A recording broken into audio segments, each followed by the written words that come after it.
Kita akan mulai dulu dengan sifat wudhu Nabi SAW di halaman 3. Kenapa kita bahas wudhu? Karena wudhu adalah pintu daripada sholat itu sendiri. Tidak akan diterima sholat tanpa wudhu yang benar. Maka harus tahu tata caranya. Bagaimana syariat Allah Subhanahu Wa Taala mengajarkan kita untuk itu. Perlu digarisbawahi, keutamaan wudhu terlalu banyak. Subhanallah, hari ini tadi saya mau bawa laptop saya terlupa. Tadi pagi saya buru-buru keluar. Ada saya susun banyak sekali hadith-hadith, tidak kurang antara sholat, saf, azan, dan juga dari wudhu, kemudian pengaturan saf, kemudian azan, kemudian sholat, itu tidak kurang dari 100 hadith. Ada sudah saya susun, dan itu tinggal kita bacakan insya Allah. Mudah-mudahan di salah satu hari, 3 hari ini, ada yang sempat kita bacakan itu. Karena ada 2 buku yang akan saya bedah ini. Buku ini dengan izin Allah, dan ada buku lagi satu kecil, itu sifat sholat sunnah Nabi SAW. Kita berharap bisa paketkan ini. Walaupun ini sebenarnya biasanya saya ngisi pelatihan sholat ini lengkap, itu Jumat sampai Ahad. Biasanya 3 hari, tapi ini dipadatkan kena jadwal kantor. Mudah-mudahan Allah Subhanahu Wa Taala mudahkan itu ya. Yang pertama teman-teman sekalian, tentu sebelum saya baca ini keutamaan. Wudhu itu punya keutamaan tersendiri. Di antara keutamanya adalah hadits Bukhari Muslim yang kata Nabi SAW, siapapun yang berwudhu dengan menyempurnakan wudhu itu, maka akan berjatuhan bersama tetesan air terakhir dari tubuhnya seluruh dosa-dosanya. Kemudian riwayat yang lain juga Nabi SAW mengatakan, aku ingin bertemu dengan saudara-saudaraku. Kata para sahabat, ya Rasulullah, kami saudara-saudara anda. Kata Nabi SAW, bukan, kalian sahabat-sahabatku. Saudara-saudaraku yang akan datang nanti sepeninggalku. Ya kita-kita ini. Kata para sahabat, bagaimana anda mengenal mereka ya Rasulullah? Karena nanti kan ketemunya di mahsyar, tidak ketemu lagi di dunia. Kata Nabi SAW, mereka akan datang dalam kondisi seluruh anggota tubuh mereka yang tersentuh air wudhu mengeluarkan cahaya yang terang. Maka bukankah pemilik kuda bisa membedakan kuda-kudanya dari kuda-kuda yang lain pada saat kudanya itu memiliki di 4 kakinya bulu yang berwarna putih? Kata para sahabat, tentu ya Rasulullah. Begitu juga aku nanti bisa membedakan umatku dari umat yang lain. Juga dalam hadis Abu Hurairah meriwayatkan bahwasanya setiap anggota tubuh muslim yang tersentuh air wudhu akan dipenuhi dengan perhiasan yang indah pada hari kiamat. Perhiasannya apa? Allahu a'lam. Allah lebih tahu. Tapi yang jelas kita dijanjikan seperti itu. Oleh karena itu teman-teman, kita harus menekankan tentang masalah wudhu. Dimulai dengan poin pertama, niat dan baca basmalah. Jika seorang muslim akan berwudhu, maka hendaklah ia niat dengan hatinya bahwasanya dia akan wudhu untuk sholat dalam hati saja, dan tidak ada lafaz khusus ya. Karena nawaitu wudhu'a li rafil hadath dan seterusnya, seperti kalau sholat usolli fardha salatid duhur dan seterusnya. Ini adalah ijtihad sebagian ulama dalam madhab Syafi'iyah. Itu pun mereka mengatakan niat-niat lafaz ini dengan lisan kalau seseorang ragu dalam hatinya untuk menyempurnakannya. Jadi bukan setiap saat dibaca sebenarnya. Sebagaimana kita di Indonesia, walaupun dia sudah yakin, tetap diucapkan dengan lisan. Kalau mereka kembali kepada buku-buku induk Syafi'iyah, tidak seperti itu. Itu hanya kalau ragu. Dia ragu, niat hatinya kurang, diikuti dengan lafaz lisan. Jadi tidak pernah kita temukan ada hadis Nabi SAW yang mengatakan kalau mau duhur bacalah usolli fardha salatid duhur, atau kalau mau wudhu nawaitul wudhu li raf'il hadath dan seterusnya. Tapi memang niat dalam hati terlintas mau wudhu saja. Bukan karena terpaksa oleh teman, bukan karena nggak enak sama atasan, pokoknya wudhunya karena mau ibadah. Seperti itulah terlintas dalam hati kita. Lalu dimulai dengan bismillah. Dan ini boleh diucapkan walaupun di wastafel, di shower, tempat mandi. Yang tidak boleh sebenarnya saya ajarkan itu di kloset saja. Ya. Berdasarkan sabda Nabi SAW, la wudhu'a liman lam yadhkur ismallahi alaih. Tidak sempurna wudhu seseorang kalau tidak menyebutkan nama Allah atau bismillah padanya. Hadis riwayat Ahmad dan dihasankan oleh Albani. Kata beliau, namun apabila ia lupa membaca basmalah, wudhunya tetap sah, tidak batal, tapi dia kekurangan keutamaan. Ya. Yang kedua, membasuh telapak tangan. Kemudian disunnahkan membasuh telapak tangan sebanyak 3 kali. Itu ada footnote nomor 2, angka 2 di bawah ada kecil, muttafaqun alaih. Muttafaqun alaih, kalau yang bawa pulpen tulis itu muttafaqun alaih, disepakati oleh 2. Telah disepakati olehnya. Hadis ini disepakati oleh para ulama, yaitu maksudnya Bukhari Muslim. Ada 2. Kalau disebutkan hadis muttafaqun alaih berarti disepakati oleh Bukhari dan Muslim. Dikatakan kemudian disunnahkan membasuh telapak tangan 3 kali sebelum memulai wudhu. Dan ini sambil menyelat-nyelat jari jemari. Jadi ada sunnahnya juga. Jadi kalau mau wudhu kan telapak tangan 3 kali. Sebelum wudhu telapak tangan 3 kali, cuci tangan juga 3 kali. Itu termasuk sunnah. Untuk membersihkan dulu kuman-kuman. Karena nanti tangan ini akan masukkan air ke mulut dan hidung. Maka cuci dulu tangan 3 kali, baru cuci tangan untuk wudhu yang 3 kali. Jadi kesannya 6 kali cuci tangan ya. Itu dikatakan di sini ada putut nomor 3. Pada keterangan lain disebutkan bahwa membasuh telapak tangan ini di awal wudhu. Artinya ada yang mengatakan itu adalah pisah, ada yang mengatakan digabung. Sambil menyelat-nyelat jari-jari. Nah ini nyelat ini masukkan di antara jari-jari seperti ini. Ya. Supaya antara jari-jari ini semua kena air. Perhatikan ada gambar situ diperlihatkan caranya.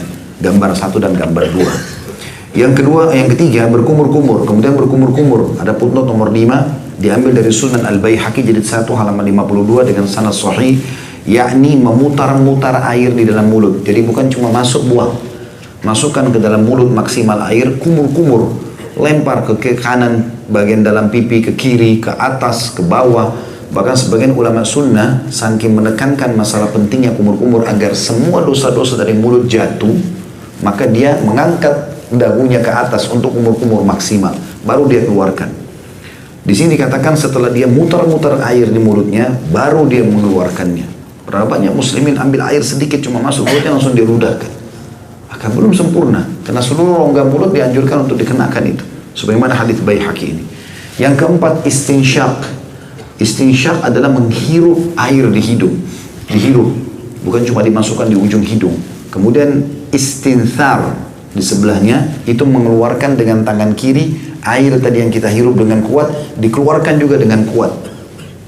Perhatikan di sini kata beliau, kemudian istinsyaq, yakni menghirup, penulis buku maksudnya, kemudian yakni menghirup air ke hidung dengan nafasnya, ya, seperti orang nafas, lalu mengeluarkannya kembali. Hiruplah air dari tangan kanan, lalu keluarkan dengan memegang hidung dengan tangan kiri. Ada footnote nomor 6, perhatikan di bawah. Menyatukan atau menggabungkan antara berkumur-kumur dan menghirup air ke hidung dengan satu telapak tangan. Hadis ini muttafaqun alaih. Jadi kelebihan buku ini luar biasa. Setiap kali dia sampaikan sesuatu, ini loh hadisnya, ini loh hadisnya. Jadi nggak mungkin salah. Dengan izin Allah Subhanahu wa taala tentunya. Jadi di sini diperhatikan mulut, ya perhatikan gambar nomor 3. Air itu diambil di satu cakupan telapak tangan kita. Kemudian masukkan setengahnya ke mulut sambil kumur-kumur yang maksimal. Sisanya hirup di hidung. Sambil tetap kumur-kumur, yang tangan kiri membuang dengan kuat air yang dari hidung, baru kemudian dibuang yang dari mulut. Jadi ini kayak satu rangkaian. Ya. Disunnahkan untuk istinsyaq dengan kuat. Menghirup air tadi dengan kuat. Kecuali jika sedang berpuasa. Karena dikhawatirkan air akan masuk ke perutnya. Nabi SAW bersabda, وَبَالِقْ fistinsyaqi illa an takuna sha'ima. Bersengatanlah atau lakukan dengan kuat, ambil air itu hirup. Ini juga teman-teman kalau lagi flu, hidungnya buntu, coba praktikin istinsyaq ini. Banyak orang sudah praktikin, ternyata dimasukin air dengan kuat, dihirup, dibuang dengan kuat, subhanallah 2-3 kali sembuh. Ini buntu hidungnya hilang, ya. Kuasa Allah SWT. Bersengatanlah kata Nabi SAW, artinya lakukan dengan sangat kuat dalam istinsyaq, kecuali jika kalian sedang puasa. Footnote nomor 7, HR maksudnya hadis riwayat. HR itu ringkasan, hadis riwayat. Abu Dawud disahihkan oleh Syekh Al-Albani dalam Sunan Abi Dawud atau Sahih Sunan Abi Dawud nomor 629. Nomor 5, membasuh wajah. Perhatikan ada titik-titik terputus itu. Wajah itu adalah awal tumbuhnya rambut sampai di bawah dagu dan juga di tempat kuping, ya, sampai ke kuping, dari kuping kanan ke kuping kiri. Kemudian membasuh wajah, ada footnote nomor 8 sesuai dengan QIS itu Quran surah, ya, ringkasan. Maaf kalau yang sudah tahu. Saya karena beda buku maka saya perlu sampaikan masalah itu. Istilah-istilah ringkas seperti ini perlu difahami. Jadi jangan dibaca QIS, ya, Quran surah, tapi diringkas kalau tulisan. Al-Maidah nomor 6. Ini tentu kalau baca nanti bisa dibaca di tempatnya masing-masing. Al-Maidah ayat 6 panjang sekali, berhubungan dengan masalah tata cara wudhu. Kemudian dikatakan panjangnya wajah itu dari awal tempat tumbuh rambut hingga tumbuh rambut kepala hingga ke dagu di bawah di mana jenggot terurai. Lihat gambar nomor 5, ada di situ, dilihat titik-titiknya. Kemudian lebarnya dari telinga yang satu hingga ke telinga yang sebelahnya. Lihat gambar nomor 6. Rambut yang ada di wajah dan kulit di bawahnya wajib dibasuh jika rambut itu tipis. Adapun jika rambut itu tebal, maka wajib dibasuh permukaan rambut saja. Jadi kayak jenggot ini, saya diselat-selati, ya. Ya, kalaupun halus maka dibasuh semuanya. Kalau tebal maka cukup bagian atasnya. Akan tetapi disunnahkan untuk menyelat-nyelati dengan jari jemari. Ini berdasarkan perbuatan Nabi SAW yang menyelat-nyelati jenggotnya ketika wudhu. Lihat gambar nomor 7. Ada footnote nomor 9, angka kecil 9. HR hadis riwayat Abu Daud, disahihkan oleh Syalbani dalam Irwaul Ghalil nomor 92. Irwaul Ghalil nama buku ya. Yang keenam, membasuh kedua tangan. Kemudian membasuh kedua tangannya berikut kedua sikunya. Berdasarkan firman Allah Ta'ala, ini tadi Al-Ma'idah ayat 6 ya, salah satu potongannya, A'udzu billahi minasyaitonir rajim wa aydikum ilal marafiq, dan basuhlah tanganmu sampai ke siku. Jadi ada dua cara, ada gambar nomor 8, itu berarti air diambil dari telapak jari-jari tangan sampai ke siku. Kalau gambar nomor 9, dari siku dulu ditarik ke bawah, intinya batas minimalnya adalah siku. Di sini dikatakan bisa membasuh tentunya, atau dimulai dari siku hingga ujung-ujung jari. Jadi salah satunya bisa dari jari-jari ke siku atau siku ke ujung jari. Ini semua sama. Yang ketujuh, mengusap kepala dan kedua telinga, kemudian mengusap kepala dan kedua telinganya satu kali. Perhatikan gambarnya 10, 11, 12 nyambung. Diambil air di telapak tangan kita, pegang di awal tumbuh rambut, ditarik ke belakang sampai ke tengkuk kita, leher ya. Kemudian ditarik lagi ke depan, kemudian baru masukkan jari telunjuk di dalam kuping, ditekan seperti kita tidak mau dengar suara apa-apa. Kemudian ibu jari mutar seperti mijet kuping kita dari belakang. Ini sunnah Nabi SAW. Di situ dikatakan kemudian mengusap kepala dan kedua telinga satu kali. Ini dilakukan mulai dari depan kepala, lalu kedua tangannya diusapkan hingga sampai ke bagian belakang kepala atau tengkuk. Kemudian kembali lagi mengusap tangannya hingga bagian depan kepala. Lihat gambar 10, 11, 12. Dan ini footnote nomor 11 muttafaqun alaih. Apa tadi muttafaqun alaih teman-teman? Riwayat Bukhari Muslim. Kemudian mengusap kedua telinganya dengan air yang tersisa di tangan bekas mengusap kepala. Jadi jangan air kepala itu pisah dengan kuping. Karena Nabi SAW menggabung satu kali saja air tadi yang dibasahkan ke kepala itu, kembali ke belakang, ke depan lagi, langsung disambung ke kuping. Jadi gak usah ambil air khusus lagi. Lihat gambar nomor 13. Yang kedelapan, mengusap kedua kaki, kemudian membasuh kedua kaki berikut kedua mata kaki berdasarkan firman Allah Ta'ala dalam Al-Ma'idah masih sama, ayat 6, A'udzubillahi minasyaitonir wa arjulakum ilal ka'bain, dan basuhlah kedua kakimu sampai kedua mata kaki. Berarti mata kaki batas minimal, dianjurkan untuk melebihkannya.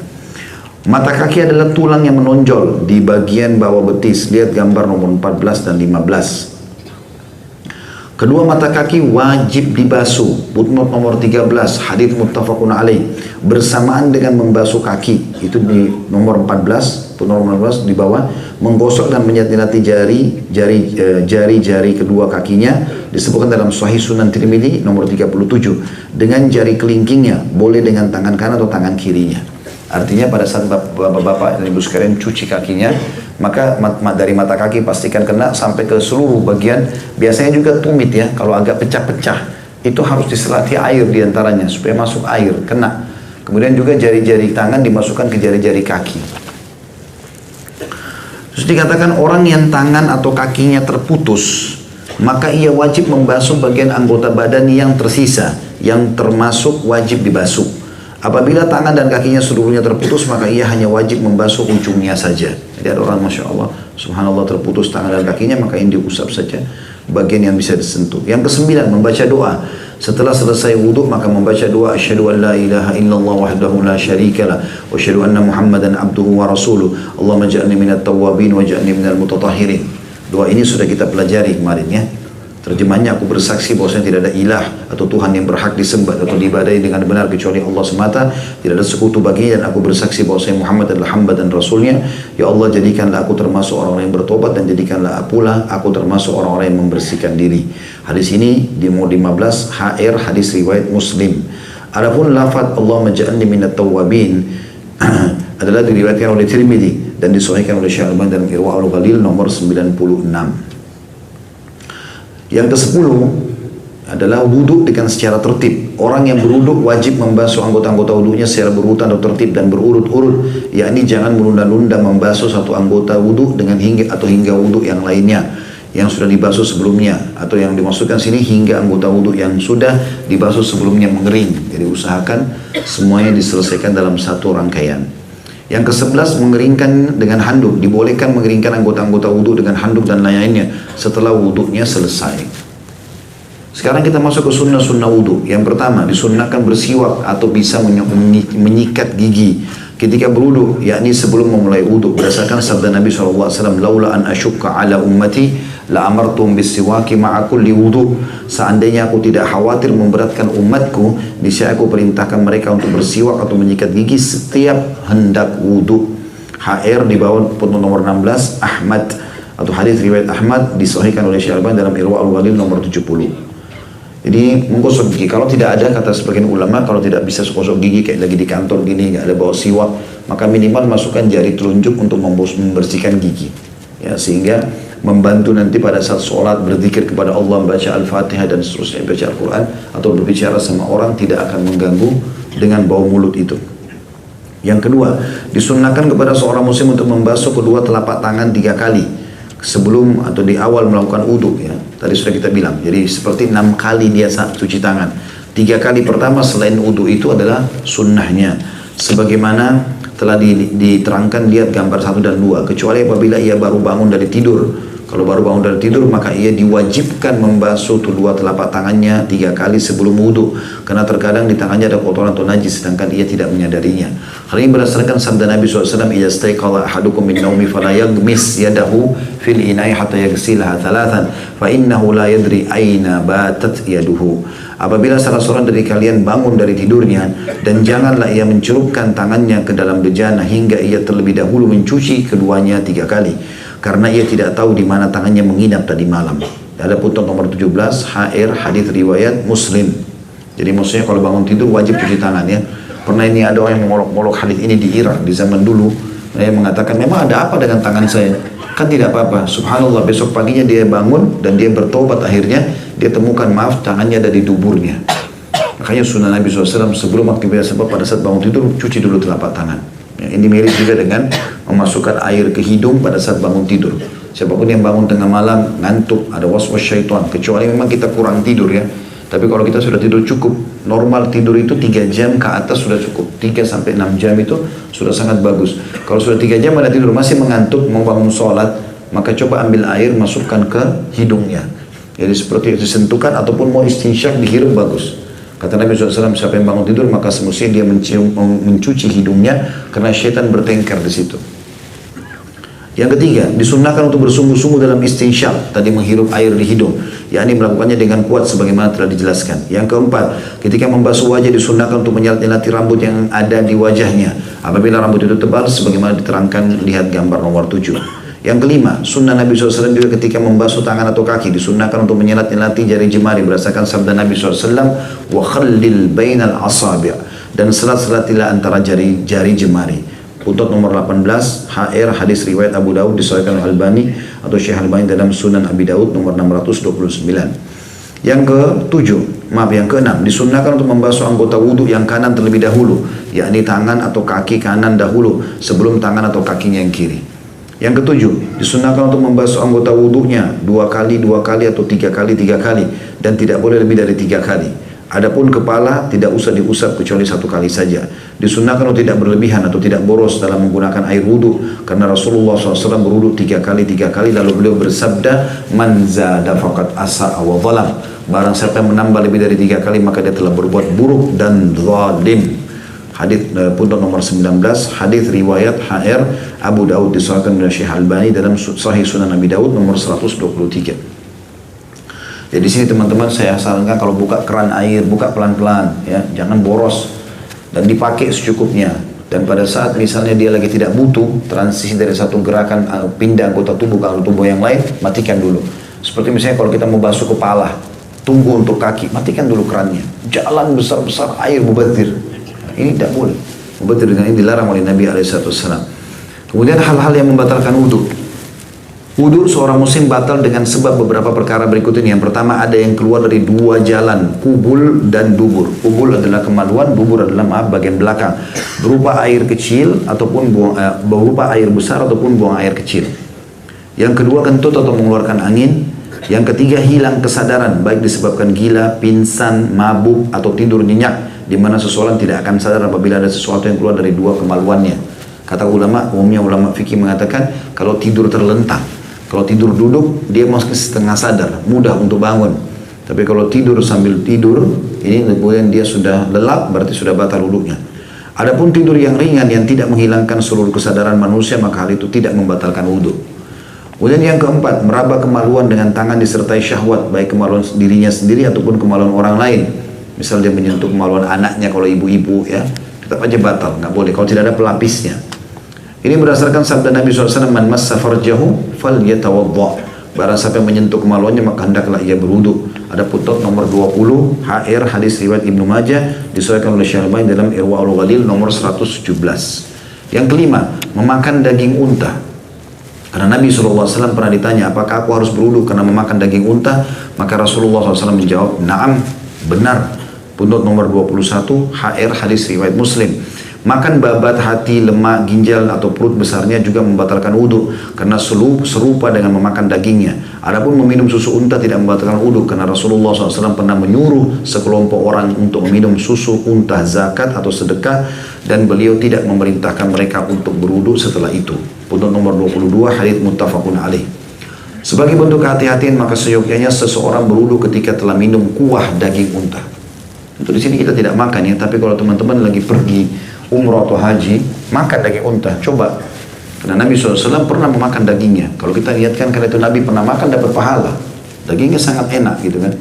Kalau kami bimbing umroh di travel kami, pasti kami umumnya jemaah pasti kami kasih coba makanan itu, masukkan dalam paket travel. Tapi memang perlu diingatkan hukum syariah kalau habis makan wudhunya batal. Apa hikmahnya? Allahu a'lam. Teman-teman temukan banyak sekali artikel di internet sekarang, di Google ditemukan hikmah-hikmah banyak. Ceramah-ceramah itu banyak, tapi itu hikmah ijtihad orang. Intinya kita sebagai seorang muslim, mereka katakan batal wudhu, ya batal wudhu, selesai. Wudhu aja lagi, kan gitu. Ada hikmah, gak ada hikmah, tetap saja kita mengikuti syariat Allah subhanahu wa ta'ala. Hal-hal yang diharamkan terhadap orang yang berhadas. Ya. Apabila seseorang muslim berhadas, yakni tidak dalam keadaan mempunyai wudhu, itu namanya orang berhadas ya. Maka diharamkan kepada beberapa hal. Yang pertama, memegang mushaf. Berdasarkan sabda Nabi SAW kepada penduduk Yaman, la yamassul Qur'ana illa tahir, tidak boleh menyentuh Al-Quran kecuali orang yang dalam keadaan suci. Hadits footnote nomor 23 sini hadits riwayat Ad-Darqutni disesuaikan oleh Syekh Al-Albani dalam Irwaul Ghalil nomor 122. Adapun membaca Al-Quran tanpa menyentuh mushaf adalah diperbolehkan. Tentu di sini mushaf maksudnya adalah Al-Quran utuh ya, kayak fisik begini. Kalau buku ini adalah Al-Quran utuh, maka tidak boleh disentuh kalau tanpa wudu. Ini pendapat jumhur ulama. Tapi kalau di handphone antum beda, karena handphone itu adalah handphone bukan Al-Quran. Cuma salah satu aplikasinya adalah Al-Quran. Makanya Syekh Utsaimin rahimahullah pernah ditanya oleh seseorang yang mau masuk kamar mandi, dia mengatakan, Syekh, saya masuk kamar mandi WC, ada hajat saya mau selesaikan di sana, dan saya bawa handphone. Di handphone saya ada aplikasi Quran. Boleh nggak saya bawa handphone saya ke dalam WC? Kata Syekh, boleh. Dia penasaran, dia ulangi lagi, Syekh, saya bawa handphone ada Al-Qurannya, boleh nggak? Kata Syekh, ya boleh. Sampai 3 kali. Setelah 3 kali tetap dia bertanya, yang keempatnya kata Syekhnya, saya mau tanya, di kepalamu ada Al-Quran nggak? Dia bilang ada Syekh. Nah coba keluarkan juga. Artinya itu tidak mungkin. Kalau antum bawa fisiknya kertas dalam WC nggak boleh. Gitu. Tapi aplikasi Al-Quran tidak ada masalah. Makanya ulama bedakan mana mushaf yang utuh dan mana yang aplikasi saja. Seperti itulah kurang lebih. Kemudian yang kedua, sholat. Jadi orang dalam keadaan tidak berwudu tidak boleh sholat. Apalagi kalau antum tahu antum tidak wudu. Ini teman-teman, kalau ada yang ingatkan kita terima. Saya pernah masuk ke satu masjid, ada orang datang buru-buru mau ikut sholat, padahal dia sudah dapat jemaah pertama, jemaah kedua, dan dia uduk pas depan saya depan masjid. Dia uduk, kerannya dijalankan hanya sentuh-sentuhin air di kaki, bajunya pun tidak tergulung semua sehingga siku ada tidak kena. Pas dia selesai saya bilang, akhi itu tidak kena. Oh iya, tetap aja masuk ke dalam sholat. Percuma, nggak diterima sholatnya, buang-buang waktu aja. Gitu. Kalau dikasih masukan, akhi terima, jangan keras kepala ini. Ya, demi kebaikan antum, kita sih sudah bebas tanggung jawab, sudah ingatin kan gitu. Jadi nggak boleh sholat kalau tidak ada wudhu. Seseorang yang berhadas tidak boleh melakukan sholat kecuali berwudhu terlebih dahulu berdasarkan sabda Nabi SAW, la yaqbalullahu sholatan bighairi tuhur. Allah tidak menerima sholat seseorang yang tidak bersuci terlebih dahulu. Footnote nomor 24 hadits riwayat Muslim. Yang ketiga, seseorang yang berhadas dibolehkan sujud tilawah dan sujud syukur karena keduanya bukan sholat, namun yang lebih utama adalah berwudu terlebih dahulu sebelum melakukan keduanya. Sujud syukur itu beritanya adalah hadis Nabi SAW yang dikatakan dalam hadis sahih, Nabi SAW tidak pernah menerima berita gembira kecuali langsung beliau sujud syukur. Dan ini tidak harus wudu. Sama dengan sujud tilawah, kayak antum baca Al-Quran, wasjud waqtarib, setiap ada kalimat sujud, gitu kan? Maka kita sunnahnya kalau lagi pegang mushaf atau kita pegang handphone tadi, misalnya kita dalam keadaan wudu, tapi terlintas ayat tentang sujud. Biasanya ada gambar mihrabnya kalau Quran sekarang, termasuk aplikasi di handphone. Itu antum disunnahkan sujud. Maka sujud nggak ada masalah walaupun tidak ada wudu, tapi lebih baik kalau punya wudu, karena sujud-sujud ini, syukur dan tilawah ini tidak masuk dalam sholat ya. Yang keempat, tawaf. Bagi teman-teman yang umroh dan haji, kalau lagi tawaf harus punya wudu. Makanya teman-teman kalau tiba di Mekah, sebelum turun ke Masjidil Haram, masuk kamar mandi dulu, wudu dulu. Setelah wudu baru masuk. Batal, harus ulangi wudunya, kemudian dia memulai lagi tawafnya. Seseorang yang berhadat tidak boleh melakukan tawaf sebelum dia bersuci lebih dahulu, berdasarkan sabda Nabi SAW, at-tawafu bil baiti sholat. Tawaf di Baitullah adalah termasuk sholat. Putnot nomor 25, hadis riwayat At-Tirmidzi disahihkan oleh Syekh Al-Albani dalam Irwaul Ghalil nomor 121. Juga karena Rasulullah SAW berwudu dahulu sebelum tawaf. Putnot nomor 26, muttafaqun alaih. Peringatan penting, sebelum wudu, seorang muslim tidak disyaratkan untuk membasuh kemaluannya terlebih dahulu. Karena membasuh kemaluan itu baik kemaluan maupun dubur hanya diperintahkan setelah buang air besar dan buang air kecil. Adapun ketika hendak wudu maka tidak termasuk dalam perintah tersebut. Wallahu a'lam.